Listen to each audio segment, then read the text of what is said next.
I'm Stephen Main, and happy Friday to you on this grand final eve in sunny old Melbourne. Now, disclose is a mantra that I've long used when it comes to corporate governance. And today, coming out of the PO box, we got a stack of annual reports and a classic example of how companies should disclose. A few months ago at the Macquarie Bank annual meeting, I asked Chairman David Clark why all the fees paid to the various Macquarie Bank satellites weren't properly disclosed at the time the deals were done. And he said, "Don't worry, Stephen, everything will be disclosed in the annual report of all the different Macquarie Bank satellites." So, this morning, I opened up the mail and I got the Macquarie Media annual report. And in there, we get one tiny disclosure that in 2006-07, Macquarie Bank was paid $14.4 million in fees.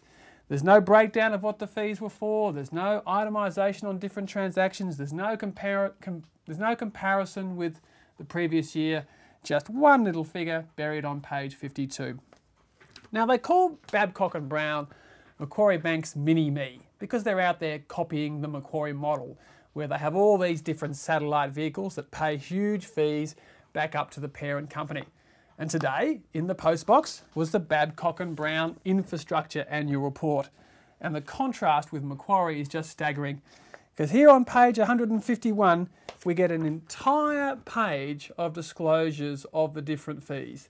There is no less than 17 different items, which runs to more than $25 million, but at least it is broken down transaction by transaction and compared with the previous year, where there was 12 different fees paid.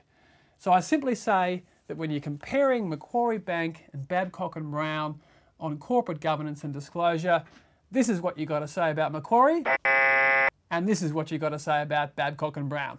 I'm Stephen Main. Just keep doing your best.